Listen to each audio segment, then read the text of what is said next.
ଭୁଲରେ କରନ୍ତୁ ନାହିଁ ଏହି କାମ, ନଚେତ୍ ଆସିବ ଦରିଦ୍ରତା। ପ୍ରତ୍ୟେକ ବ୍ୟକ୍ତି ନିଜ ଜୀବନରେ ସୁଖ ସମୃଦ୍ଧି ଚାହିଁଥାନ୍ତି। ଏହି ସୁଖ ସମୃଦ୍ଧି ଦ୍ୱାରା ପରିବାରରେ ଶାନ୍ତି ଆସେ, ଏଥିପାଇଁ ମଣିଷ ବହୁତ ପରିଶ୍ରମ କରିଥାଏ। ଧନର ଦେବୀ ମା ଲକ୍ଷ୍ମୀଙ୍କୁ ପ୍ରସନ୍ନ କରିବା ପାଇଁ ସବୁ ପ୍ରକାରର ଚେଷ୍ଟା କରିଥାଏ, କିନ୍ତୁ ଅନେକ ଥର ମଣିଷର ପରିଶ୍ରମ ଅସଫଳ ହୋଇଥାଏ। ମଣିଷ ଜୀବନରେ ନକାରାତ୍ମକତା ଘଟଣା ଘଟେ, ଉନ୍ନତି କରିବାର ସବୁ ଚେଷ୍ଟା ବିଫଳ ହୁଏ, କିନ୍ତୁ ଏହା ପଛରେ ବି ମଣିଷର ଭୁଲ ରହୁଛି।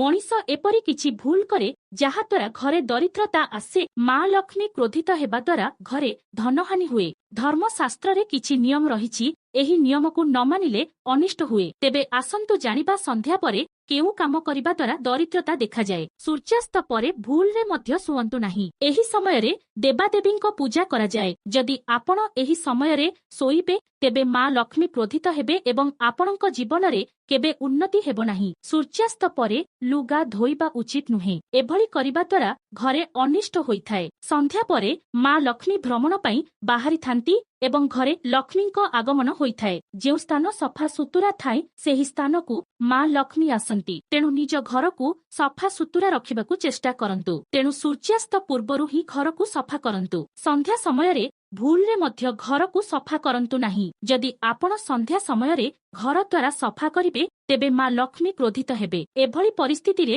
ଘରେ ଧନହାନି ହେବ। ଏହା ସହିତ ଘରେ କଳି ଝଗଡ଼ା ଲାଗି ରହିବ। ତେଣୁ ଏହି ସବୁ କଥା ମାନି ଚଳିଲେ ମା ଲକ୍ଷ୍ମୀ ଆପଣଙ୍କ ଉପରେ ନିଜର କୃପା ରଖିବେ।